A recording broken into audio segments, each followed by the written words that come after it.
Thomas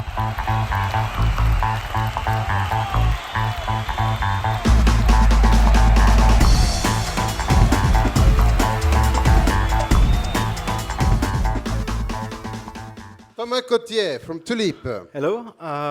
Who does not speak a word of French?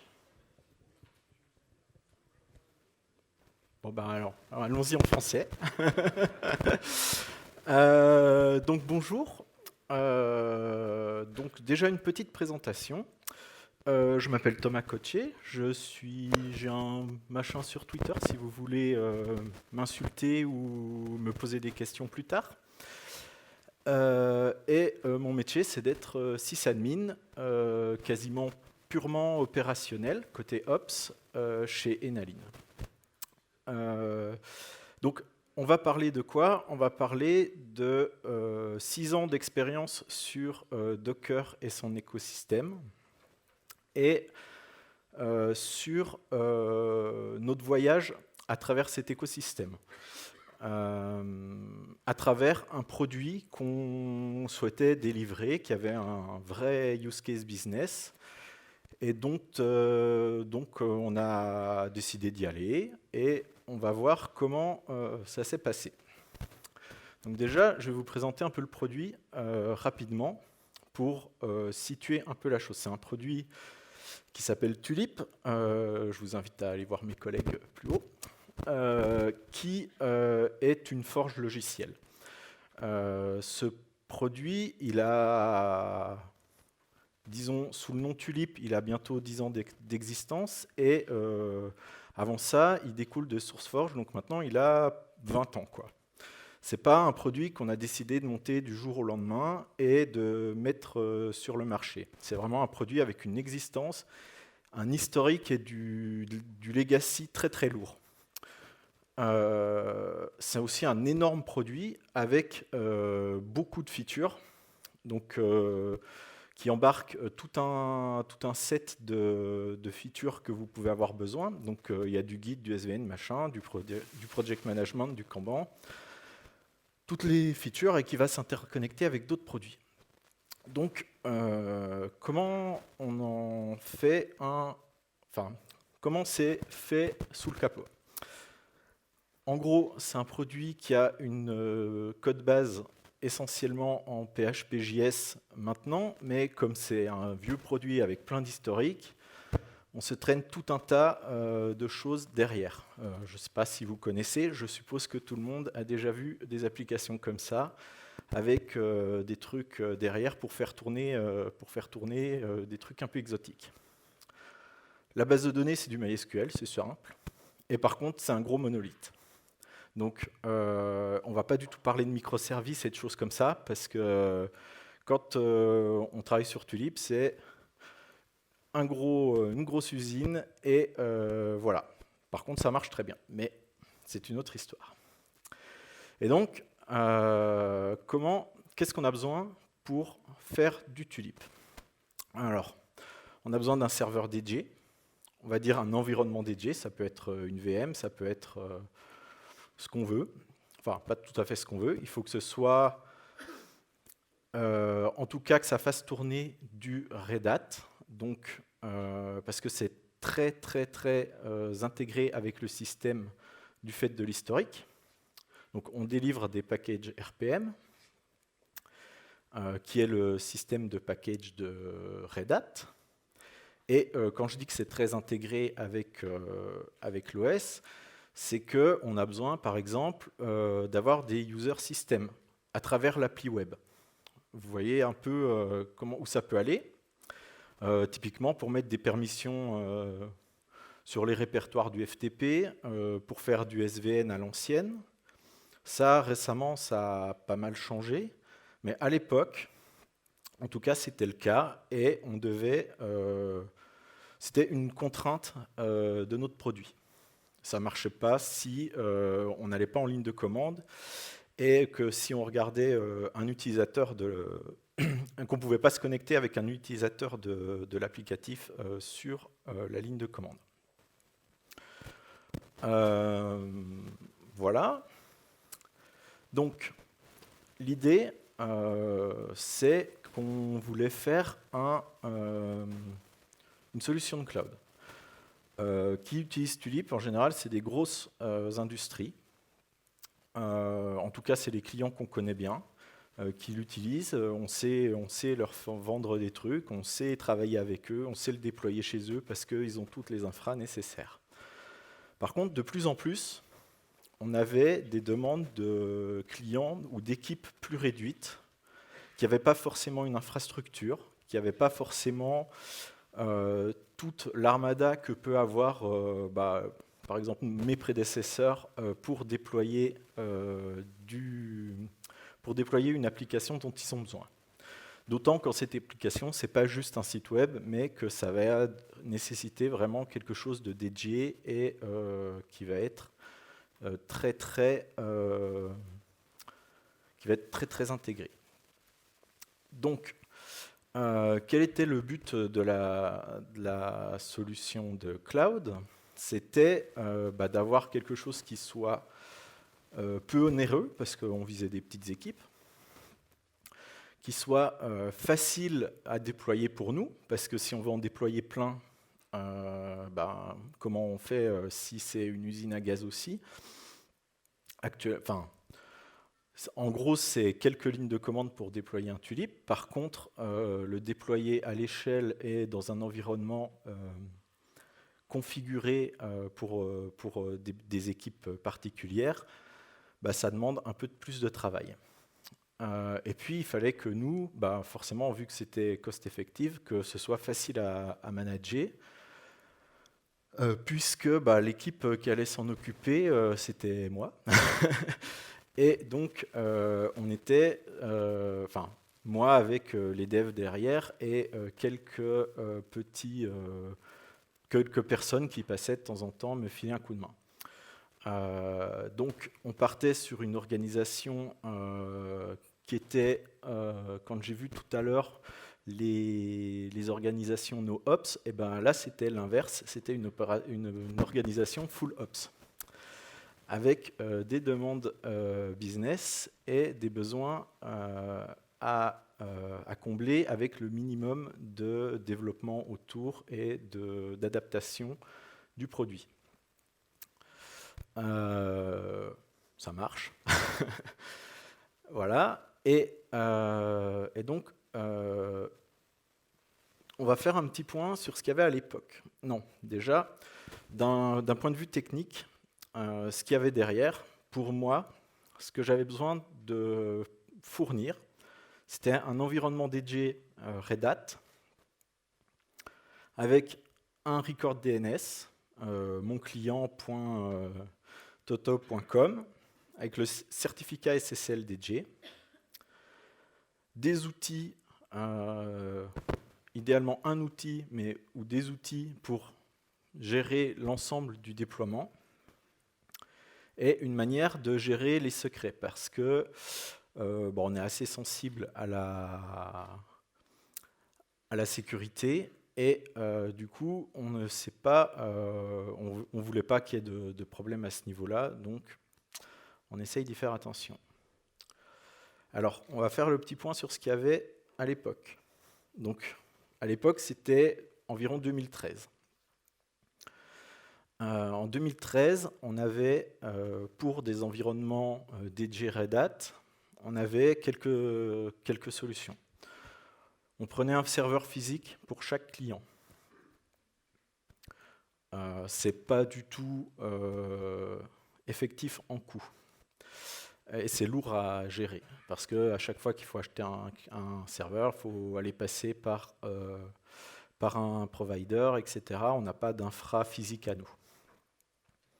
On avait de la virtualisation, donc soit de la virtualisation complète ou de la paravirtualisation à la QEMU, etc., qui est un peu plus légère, qui pouvait répondre aux problèmes, mais qui s'avérait aussi assez lourde à gérer, notamment à l'époque dans les API, etc., pour gérer des déploiements automatiques, des mises à jour et tout.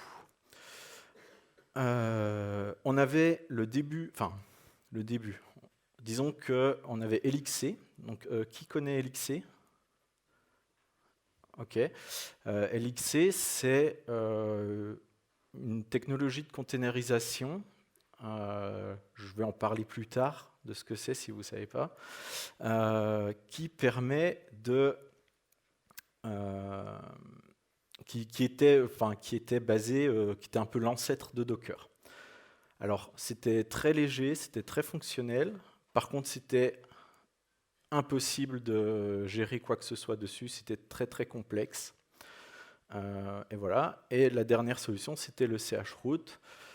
Je ne vais pas rentrer dans les détails. C'est des environnements isolés sur les serveurs Linux qui sont pas tellement isolés, en fait. Et donc, ça répondait pas trop à notre besoin parce que, pareil, c'est vite un gros plat de spaghettis à digérer. Je vais juste prendre le temps. Hop. Alors, ça, c'était pour l'environnement DJ. Maintenant, autre contrainte. L'enregistrement DNS et le certificat SSL.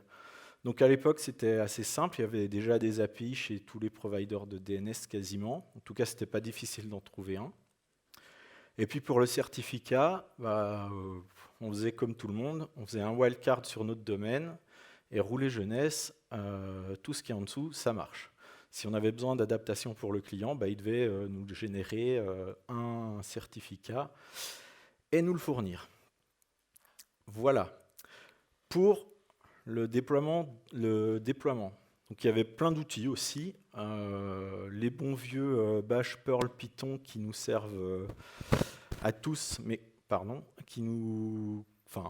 ne souhaitait pas trop gérer parce qu'on sait où on commence, on ne sait jamais où on finit. Et puis on avait des outils qui étaient quand même... Alors Puppet qui était très mature et Ansible qui commençait à arriver en faisant un grand boom. Et donc, bon, ça là-dessus, on ne se faisait pas trop de soucis. Et puis, Secret Management, les outils à l'époque, si tu voulais chiffrer quelque chose sur un serveur, tu utilisais GPG, parce qu'il n'y avait pas tellement de moyens de le faire simplement ou d'autres outils qui te permettaient de le faire. Voilà. Et donc, notre gros problème, c'était qu'on n'arrivait pas à avoir quelque chose qui était assez peu cher pour qu'on puisse le vendre dans ce que les gens s'attendaient à ce qu'on leur vende, un environnement Tulip. Donc, ça, c'est bon, c'est bien beau, mais qu'est-ce qu'on fait maintenant? On fait rien, on n'y va pas, on attend, et puis si un jour on a l'occasion, ou si un jour quelqu'un a une idée, on verra. Et puis en 2014, il est arrivé un super outil, c'est Docker. Donc Docker c'est sorti en 2013 et en 2014, fin 2013, début 2014, ça a commencé à pas mal bouger. Est-ce que j'ai besoin d'expliquer ce que c'est Docker? Est-ce qu'il y a des gens qui ont... Bon, n'ayez pas honte, hein. Enfin, je veux dire, qui ne sait pas ce que c'est Docker? Super, trop fort. Donc Docker c'est un environnement de containerisation qui a un énorme avantage par rapport, qui s'appuie sur les mêmes choses que Elixir à l'époque, c'est les 6 groupes du noyau Linux. Et par rapport à Elixir, il y avait un énorme avantage, c'est que il nous donnait tous les outils pour que tout soit simple et pour faire notre vie facilement. Donc construire un environnement Red Hat, c'est une ligne dans un fichier. Installer un package, c'est une autre ligne. Faire une commande, c'est encore une autre ligne. Et puis, en 3 lignes, on avait notre environnement. Bon, en moins de lignes, parce que sinon, ça prend de la place et tout, les gens ne sont pas contents. Mais voilà, donc on se retrouve avec un super outil. Et à la fin mai 2014, le 24, je crois, notre CTO, donc notre directeur technique, revient d'un week-end. On avait certainement tous profité, lui moins, et il nous vend Tulip.io. Donc Tulip.io, c'est la première version de Tulip sur Docker. Donc on se retrouve à ce moment-là avec un outil qui est facile à déployer. Donc Tulip.io, c'est Tulip All-in-One. Ça veut dire que dans l'image, on va mettre l'applicatif Tulip, toutes les dépendances, donc la gestion du mail avec Postfix, avec Mailman, les gestionnaires de source code, les FTP, en veux-tu, en voilà. On y met même la base de données, hop, c'est fait. On a un container qui nous fait tourner Tulip et on est super content. Maintenant, on se rend compte qu'en fait, c'est super facile de le faire parce qu'en même pas un week-end, on est arrivé à quelque chose d'à peu près fonctionnel et qui, dans notre esprit, pourrait répondre à notre besoin. Alors, à ce moment-là, qu'est-ce qu'on fait ? Comme toute bonne société, petite société qui est un peu réactive et qui est passionnée par toutes ces technologies, on met en prod. Donc, voilà, c'est easy to deploy. On peut en mettre des dizaines par serveur. On a juste besoin d'un serveur et puis YOLO, vous pouvez faire ce que vous voulez. Et puis, on se dit là, c'est bon, on est les rois du pétrole, c'est facile. Tous les gens qui viennent nous voir au DevOps Day, etc., ça n'existait pas encore, mais dans d'autres conférences, en live, on leur crée un environnement Tulip et on leur file les credentials et ils sont contents, ils peuvent tester, on peut leur faire une démo dessus, ils peuvent faire des POC, etc. Bon, ça fait peur, parce qu'on a vite été dépassé, et puis on ne savait pas comment le déployer, enfin voilà. Donc, on a fait notre premier orchestrateur. Ça s'appelait Sorch, Stupid Orchestrator. C'était très stupide, c'était 20 lignes de bash, 30 lignes de bash peut-être, et donc, comment ça marchait ? Donc dans notre infra, on avait nos dizaines de containers clients. Et puis il fallait qu'ils accèdent par une URL. Donc devant, on fait comme toute bonne société jeune et dynamique, on fait un reverse proxy. On ne l'a pas créé, on aurait pu.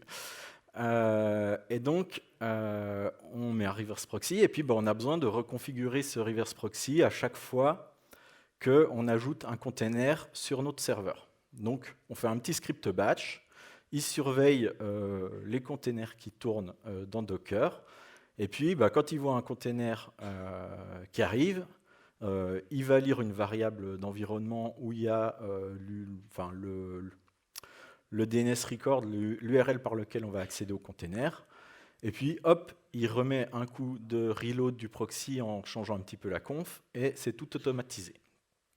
On est super content. Et puis, les containers, bien sûr, vont générer des secrets. Donc, les secrets, c'est les accès à la base de données, le compte admin de l'applicatif, etc. Donc, on va créer un autre petit objet, un autre petit script qui s'appelle SearchScript et qui, lui, va utiliser GPG de la même manière que Sorch. Il va lire les containers et quand il en trouve un, il va regarder les secrets qui peuvent sortir dans un fichier, chiffrer ce fichier, le supprimer. Et puis nous avertir qu'il y a un nouveau fichier dedans.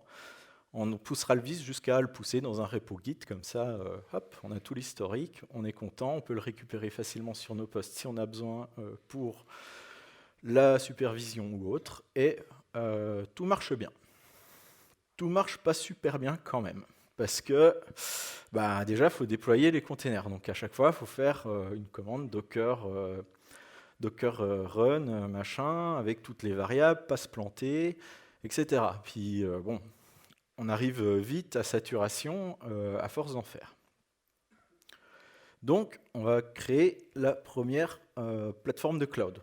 On va dire officielle, ce sera MyTulip, et ce sera la version 1. Donc, on avait beaucoup de containers à manager, on se dit, on va les automatiser. Comment on va s'y prendre? Donc, on réfléchit un petit peu à l'époque, c'était peut-être fin 2014 par là. Donc, on va acheter des serveurs physiques chez un provider, pas cher, qui ne marche pas forcément, et on va... Là, à ce moment-là, nous, nos infras, un peu partout, elles étaient déployées en Ansible. On est hyper content d'Ansible, on l'est toujours d'ailleurs, parce que c'est un super outil si vous ne l'utilisez pas. Très simple à prendre en main et ça fait le café. Donc, on connaît bien Ansible maintenant. Allez, on y va, on achète des serveurs physiques et on décrit toute notre infra dans Ansible. Ansible, on va décrire notre infra dans des fichiers de config. Et automatiquement, on va déployer tout ce qu'on veut, que ce soit vos serveurs SSH, votre appli web, configurer votre reverse proxy ou votre serveur web, etc. Donc on écrit des scripts pour déployer Docker, déployer le SSL, désolé. Ok. Donc, déployer tous les certificats. On va, à l'époque, on n'avait pas de registry, de hub, donc Docker. Quand vous créez des images, en les décrivant, vous pouvez les pousser dans un registry, donc un endroit où l'image va être stockée, et puis vous faites une commande Docker, Docker pull l'image, et ça la ramène sur votre serveur. Bon, à l'époque, on ne connaissait pas ça. Donc, qu'est-ce qu'on fait? On met dans notre Ansible, on pull le Git, on build le Docker sur les serveurs de prod quand on en a besoin pour faire les mises à jour. Et puis, on ramène notre orchestrateur de chiffrage, donc SourceScript, qui nous permet de gérer les secrets. Et puis, son repo où on poussait, etc. Et ça, on le fait sur le serveur 1, sur le serveur 2, sur le serveur 3, sur le serveur 4, etc. Donc là, je pense que vous voyez où arrive encore le problème. C'est que c'est un peu chiant. Donc, on va se dire, allez, on déploie des containers Docker parce qu'on a plein de nouveaux clients. Ah, ouais, mais je le déploie où? Je le déploie où? Parce que j'ai déployé plein de trucs sur le serveur 1, plein de trucs sur le serveur 2, etc. Donc, vous allez commencer à avoir une liste, on va dire pas un fichier Excel, parce qu'on n'est pas quand même des bêtes, on utilise notre propre outil Tulip pour gérer tout ça. Mais on va commencer à avoir un répertoire en disant tel client, on va le mettre sur le serveur 1, tel client, on va le mettre sur le serveur 2, tel client, on va le mettre sur le serveur 3. Alors là, vous y dites, c'est c'est complètement bête de faire ça. Il y a des outils qui le font très bien. On connaît Kubernetes, etc., avec OpenStack et tout. Sauf que là, on est fin 2014. Kubernetes, c'est, je crois, juin 2014, un truc comme ça. Swarm, la techno de Docker, c'est mars ou avril 2014, un truc comme ça. Donc, c'est vraiment, on est aux prémices de l'orchestration des containers. Et nous, on veut le faire, donc on met en prod ce qui nous passe par la tête. C'est bien, ça marche, on apprend beaucoup. Donc voilà, on se retrouve à faire de l'orchestration manuelle. Donc là, on apprend deux choses déjà. Que c'est pas une bonne idée de faire de l'orchestration manuelle, hein, je vous le conseille pas. Surtout quand vous êtes deux ops juste à le gérer.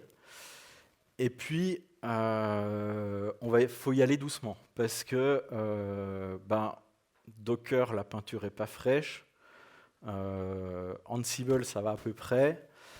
On commence à sentir que quand on déploie beaucoup, des fois, il y a des trucs qui se passent, on ne sait pas trop d'où ça vient.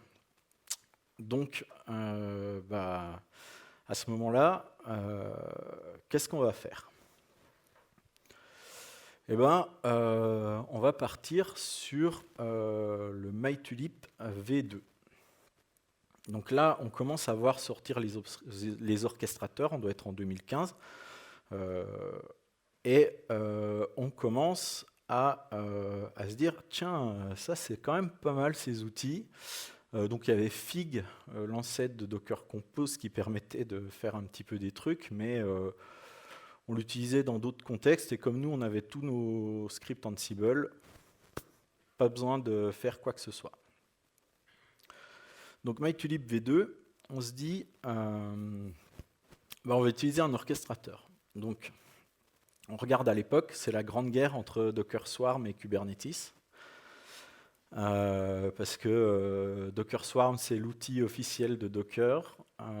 Kubernetes, c'est poussé par Google et toute la machinerie derrière. Et puis nous, on regarde, on se dit, ouais, qu'est-ce qu'on prend? Bon, bah, on fait le mauvais choix, forcément.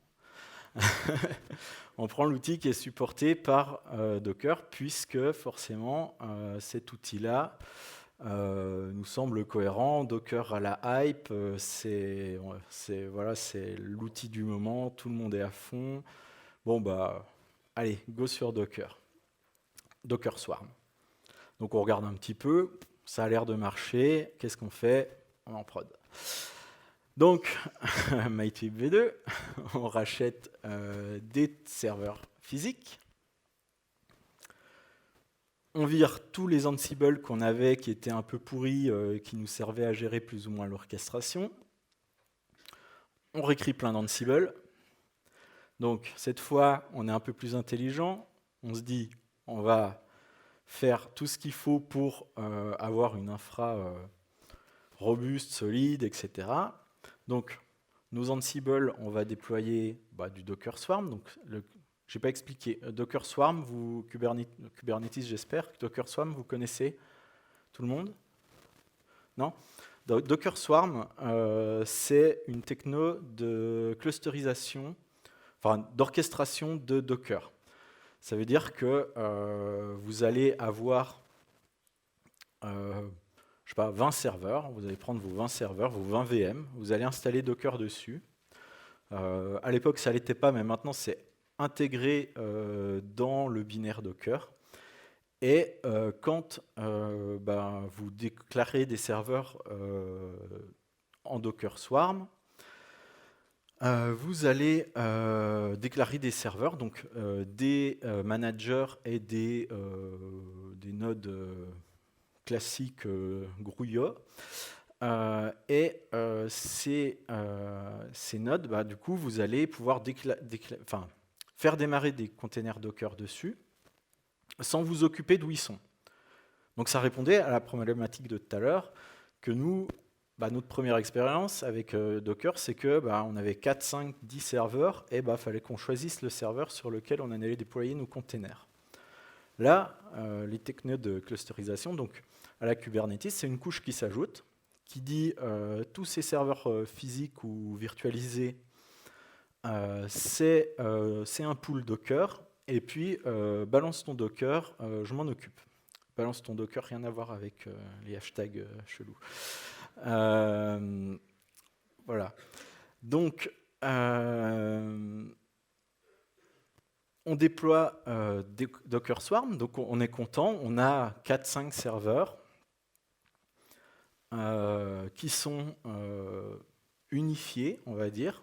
On dit à Docker Swarm, démarre-moi une appli pour le client. Docker Swarm la démarre, on n'a rien besoin de s'occuper de savoir où ça va, ça marche. On a quand même besoin de s'occuper de pas mal de trucs à côté. Donc bon, on a du NFS pour, en gros, NFS c'est une techno qui va permettre de faire du partage de disques, enfin de file system entre plusieurs serveurs. Donc si un jour notre Docker tourne à un endroit et qu'il a besoin de données, si d'un coup Swarm, parce que c'est aussi son boulot, il y a trop de charges sur ce serveur ou autre, décide de le rapatrier sur un autre serveur, faut toujours qu'il ait accès à ces données. Donc on a besoin en dessous d'un partage de données. Donc on va sur du NFS, on connaît, c'est simple, ça marche bien. Donc là, grande nouveauté, on avait mis notre hub privé en place. Ça veut dire qu'on n'a plus besoin de builder les images directement sur les serveurs. On a juste à dire au serveur est récupérer les images de Tulip de telle version, de MySQL de telle version, etc. Et ramenez tout et faites-les démarrer et plus besoin de m'occuper de tout ça. Donc j'étais content. Et puis pour le fun, comme on est une société jeune et dynamique, on ajoute des layers de reverse proxy, parce que sans reverse proxy, une infra, c'est pas tout à fait ça. Donc, 2 layers, pourquoi? Alors, on a besoin, déjà au niveau de Docker Swarm, d'exposer les services web. Donc, on a un premier reverse proxy, on a tous nos containers qui ne sont pas exposés. Par contre, on a une première rangée de reverse proxy sur chaque nœud du container, du serveur physique, qui va nous permettre d'accéder aux containers qui sont derrière. Donc ça, c'était bien. Donc qu'est-ce que ça implique si on n'a que cette couche? Ça implique que dans notre enregistrement DNS, quand on veut accéder à toto.mytulip.com, on va avoir un enregistrement DNS de X serveurs qui sont nos serveurs Docker Swarm directement. Donc on va avoir 7-8 serveurs. Donc c'est vachement bien pour la résilience, parce qu'en fait, si on a un serveur qui tombe, qu'est-ce qu'on fait? On pointe sur l'autre. Sauf que ça ne marche pas tout à fait comme ça, DNS. DNS, il va regarder l'enregistrement, il va se dire, ah bah tiens, j'ai 6 serveurs, je pioche au pif dans un des trucs, et puis si vous aviez 5 serveurs, une chance sur 5 de tomber sur celui qui est en rade. Donc ça, c'est pas fou. Donc on se dit, on va rajouter une deuxième couche, et qui là va faire du load balancing entre tous ces serveurs, et qui va donc permettre d'avoir une infra assez robuste, quasiment de haute disponibilité, voire de haute disponibilité. En gros, quand on arrive, le load balancer va automatiquement éliminer un nœud du Docker Swarm si il ne le connaît pas, enfin s'il ne ping plus. Et après, Docker Swarm, lui, de son côté, va s'occuper de rapatrier tous les containers qui sont dessus, sur ce nœud qu'on a perdu, ailleurs.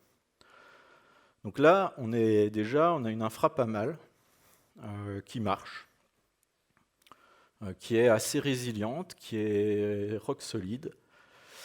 Et donc on se dit, faut qu'on fasse les choses bien. Donc ça passe aussi par le fait de réécrire nos images Docker Tulip.io qui embarquaient tout. Donc qu'est-ce qu'on va faire? On va splitter, on va faire du monolithic service. Donc on va mettre la DB d'un côté, le Node.js de l'autre, le Redis de l'autre, l'applicatif, je ne l'ai pas mis là, mais l'applicatif Tulip, bien sûr, dans un autre container. On va essayer de séparer un petit peu les choses pour justement un peu mieux avoir des comment je sais plus ce que je voulais dire, tant pis. donc avoir aussi des méthodes de mise à jour, de déploiement plus rapide, parce que typiquement quand on déploie une mise à jour, on va déployer la mise à jour que sur le service qui nous intéresse, et on s'arrête là. On va avoir un collecteur de log aussi, parce que ce qu'on n'avait pas avant, donc c'est un petit peu chiant. Je vous laisse imaginer. Et puis quand on réécrit les images, on se dit, tiens, Docker, c'est vachement bien.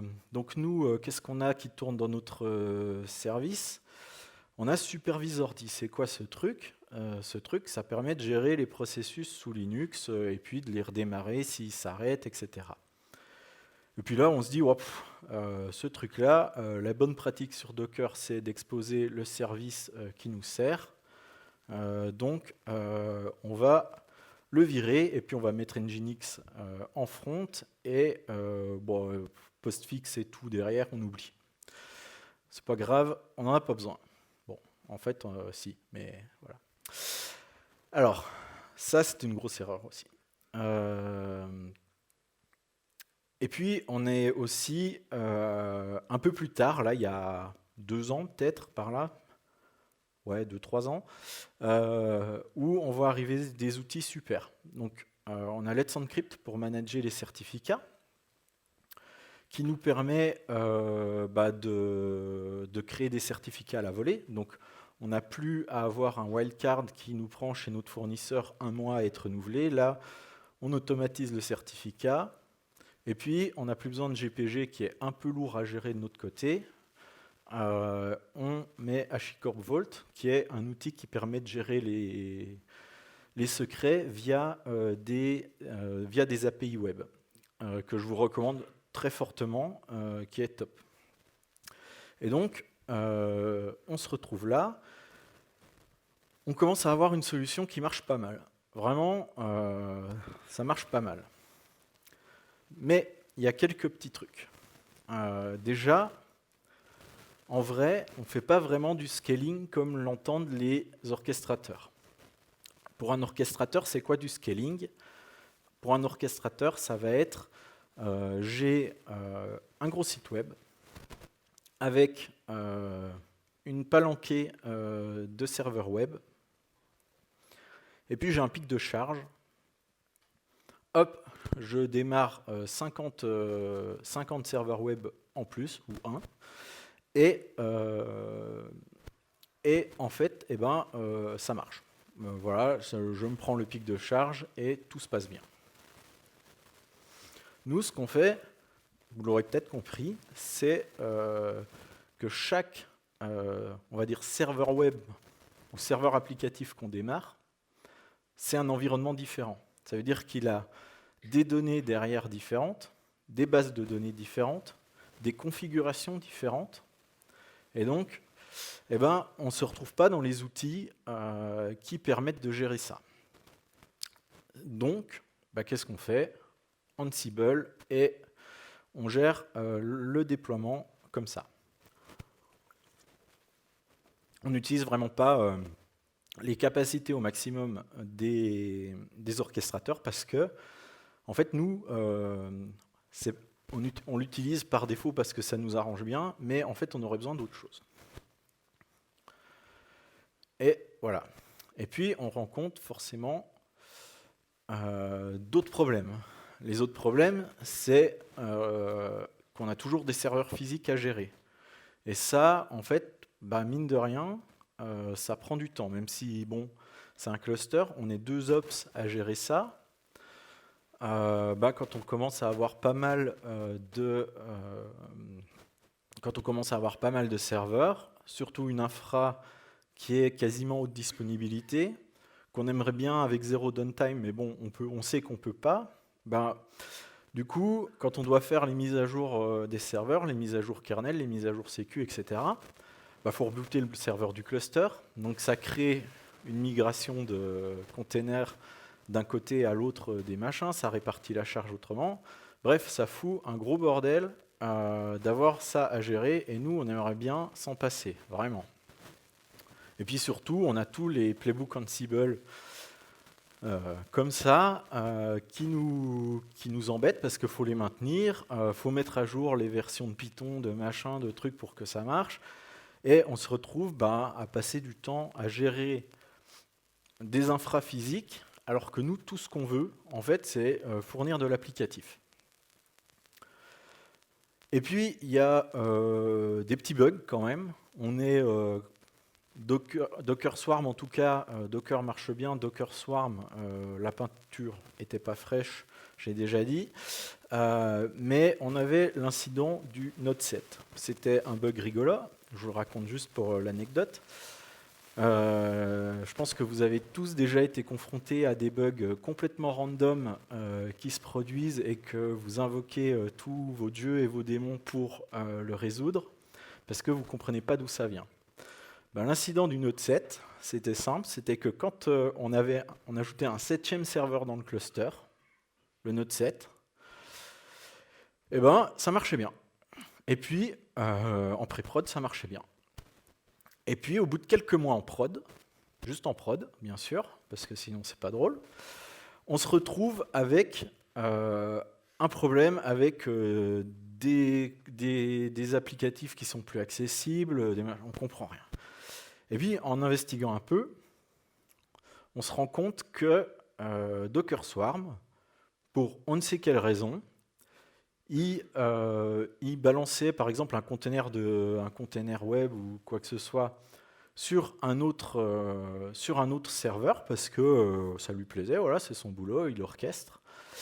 Mais à ce moment-là, eh ben, toutes les connexions sur les fichiers sur le NFS étaient persistantes.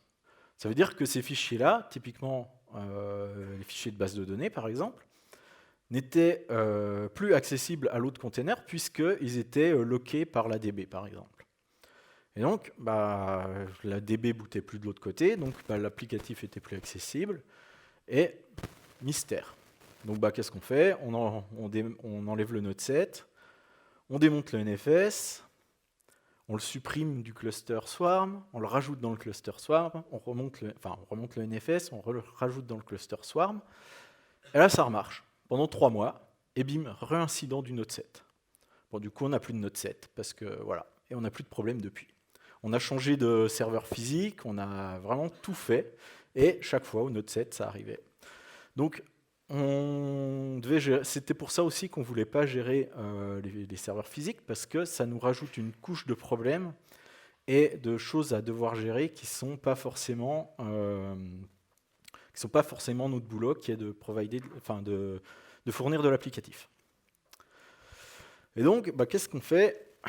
Et puis, en fait, en parallèle, on avait une demande du business qui nous dit hey, c'est super bien MyTulip. Donc, on a des petits clients qui nous disent ouais, mais moi, c'est hébergé en France. Je veux que ce soit hébergé en Suisse. Bon, on comprend. En plus, ça marche mieux en Suisse en général. Et puis, ou aux US, etc., parce que c'était des clients qui étaient Patriot Act et tout. Et puis, on avait des plus gros clients qui nous disaient moi, ce que je veux, c'est que j'ai une grosse infra Kubernetes ou OpenStack, et moi, j'aimerais bien avoir mon Tulip dedans et puis m'amuser avec. C'est facile, tout est automatisé. Non, pas du tout, parce que du coup, on a énormément de scripts de déploiement, d'Ansible, etc., mais qui sont du coup très spécifiques à notre infra. Et du coup, on était coincé avec notre infra. Donc, à ce moment-là, qu'est-ce qu'on fait? On réfléchit, on se dit, les problèmes, c'est que on a besoin, nous, ce qu'on a besoin, c'est d'un cluster qui délivre du Docker avec... et c'est tout. On ne veut pas gérer de VM, on ne veut pas gérer de serveur physique, on ne veut rien avoir à faire, on veut mettre les pieds sous la table et on déploie nos Docker, nos containers, et ça marche. Et ouais, mais par contre, c'est pas si simple parce que du coup, comme je vous avais dit, dans nos Ansible, qu'est-ce qu'ils géraient? Ils géraient le DNS, ils géraient les certificats, ils géraient le déploiement du NFS, donc toute la configuration, on va dire, l'infra de file system qu'il y avait derrière, la conf des containers, plutôt que de retoucher l'image Docker qui pourrait bugger en prod, à la conf derrière pour les clients, on va la faire via Ansible. Et du coup, on est coincé avec ces scripts, que ce soit Ansible, Bash ou autre, c'est la même chose. Donc, on a besoin, nous, de se débarrasser de toute cette infra, tout ce déploiement d'infra qui nous sert, qui plutôt nous retient.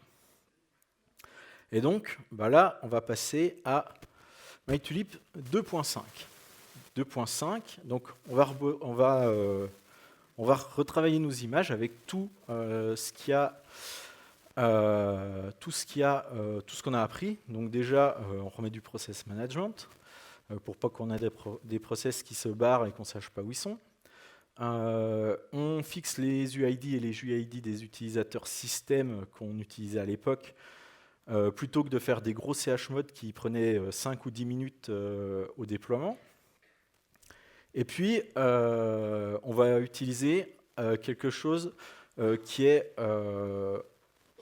entre les deux. C'est-à-dire qu'on va utiliser un pass via Idora, par exemple, qui va nous permettre directement de déployer un swarm qui est fonctionnel. Et donc, à ce moment-là, on a une version un peu moins liée à notre infra et qui va être possible de déployer partout. On réécrit beaucoup aussi Ansible. Et puis, maintenant, le projet, c'est MyTulip V3. Donc là, en fait, on y est, on est en cours. Donc le but, c'est de réécrire toutes les images. Les images doivent être standalone, ça veut dire qu'on ne doit pas avoir de script autour qui permettent de les configurer, etc. Tout ce que vous passez à l'image, elle doit soit avoir les moyens de les récupérer quelque part elle-même, soit vous avez un moyen de lui passer via l'outil, typiquement une variable d'environnement, etc.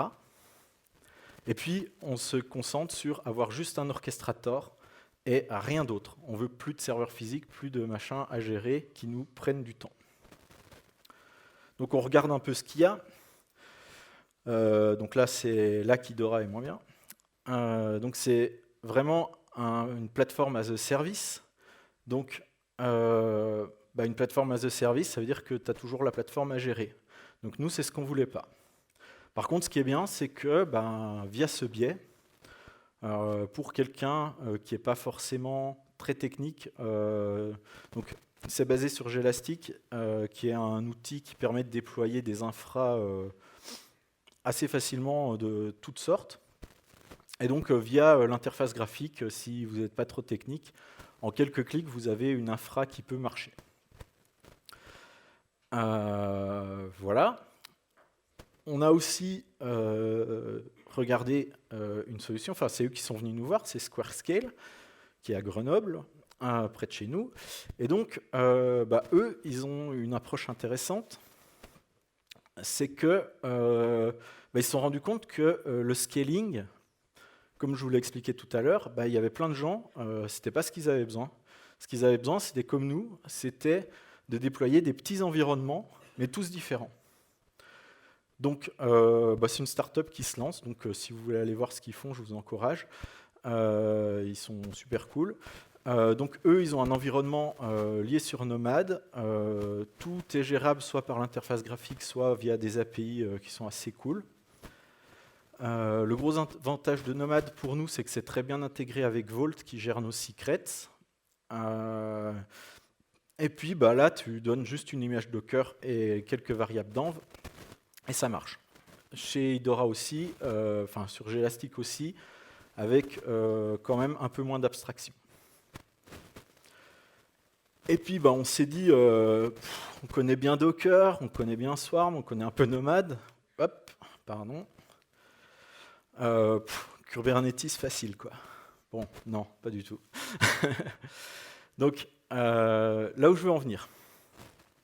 Tout le monde, la hype, c'est sur Kubernetes en ce moment. Kubernetes, il faut être clair, ça a tous les outils que vous avez besoin. Tous les outils qu'on a utilisés, enfin, presque, tous les outils quasiment qu'on a utilisés, on aurait pu s'en passer. Toutes les couches d'abstraction qu'on avait ou de configuration, on aurait pu s'en passer via Kubernetes.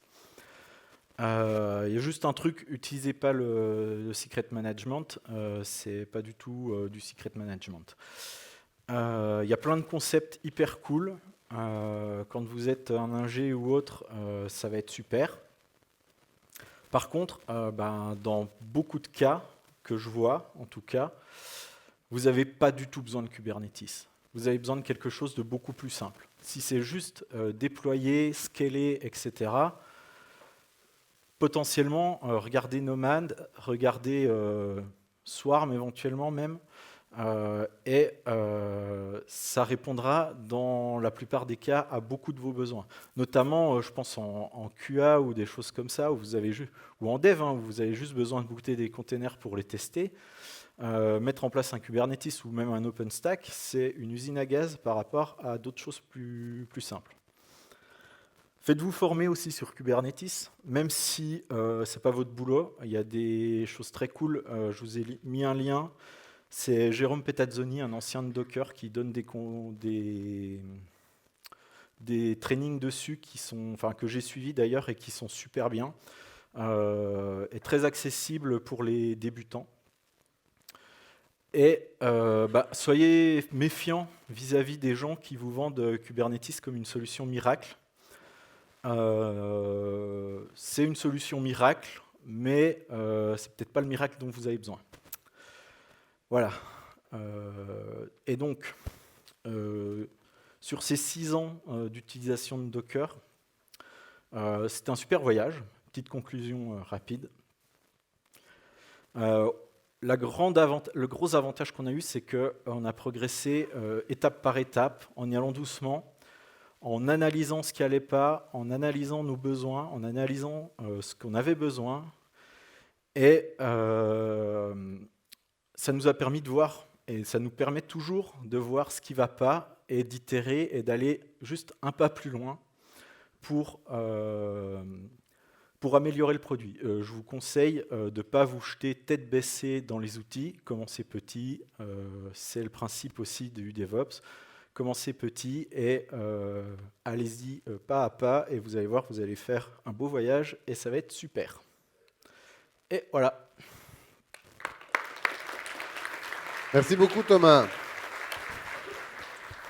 On a quelques minutes pour des questions. Si vous avez des questions pour Thomas, c'est maintenant. La première question. Si j'ai pas de questions, c'est que j'ai été super clair et que je reviendrai vous faire une conf l'année prochaine. Donc si ça y est, il y en a une qui arrive. Tout de suite. Bonjour Yann Floch, Lombardier. Tu disais que quand tu as commencé sur Docker, la peinture était encore fraîche. Ouais. Là, comment tu estimes la maturité des orchestrateurs Kubernetes? C'est un miracle dont on n'a pas forcément besoin, tu disais. Est-ce que c'est un miracle qui est prêt pour nous déjà? Ou est-ce que c'est encore la peinture est encore trop fraîche? Non, maintenant on commence à avoir une bonne maturité. Enfin, on a une bonne maturité si vous ne le faites pas vous-même. En gros, j'ai envie de dire, si vous faites votre Kubernetes vous-même, vous avez beaucoup à apprendre. Vous allez vous manger des gros murs. Et du coup, moi, ce que je vous conseille, c'est d'utiliser un provider externe, du GKE, AKE, etc., qui, chez eux, la peinture est fraîche, que vous pouvez utiliser, que vous pouvez tester, etc. Si vous avez vraiment besoin d'un Kubernetes, ne partez jamais sur votre Kubernetes privé à vous tout de suite, quoi.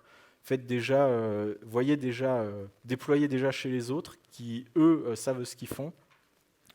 Et ensuite, allez-y mollo et voyez vos besoins et si vous avez vraiment besoin d'y aller chez vous, quoi.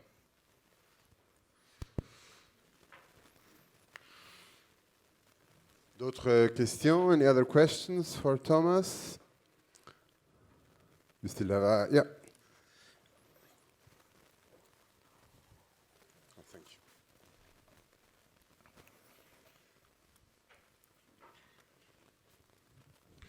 Merci. Petite question. Durant toutes ces évolutions de MyTulip, est-ce qu'il y a eu beaucoup d'évolutions au niveau des applicatifs, notamment des évolutions qui ont été nécessaires pour être migré de la version suivante de la plateforme? Non, le but c'était justement d'embêter le moins possible les devs qui sont déjà sous grosse, qui ont déjà assez à faire. Et le but c'était pour ça qu'au début je disais c'était une full ops team parce que notre but c'était justement de déranger les moins possible les devs. Alors forcément c'était pas possible, hein, on a eu des petits allers-retours, etc. Mais globalement, c'était pas en passant de la version 1, 2, 2.5, 3. Enfin, si 3, il y a besoin. Mais par contre, entre les deux premières versions, il y avait, on va dire entre Tulip.io et l'autre, il y a eu très peu d'adaptations Docker, quelques-unes, mais ça venait généralement aussi des devs qui, eux, utilisent des containers Docker pour leur développement et pour leurs recettes, etc. Et du coup, vont vont faire les modifs d'eux-mêmes parce qu'ils voient où ça pêche. D'accord. Et encore peut-être une deuxième question, si ça ne vous embête pas. Au niveau de Kubernetes, pour le storage, comment vous faites? Pour l'instant, on ne va pas sur Kubernetes. D'accord. C'est pas le miracle dont on a besoin, je pense. Pas pour le moment, en tout cas. Merci. Merci. Et on a le temps pour une dernière question, s'il y a une dernière question. Et otherwise, if there are no other questions, I'll just wait 1 second. Okay, if there's no other questions, so thank you very much, Thomas. Thanks. Before you leave, you've earned your Toblerone. Thank you.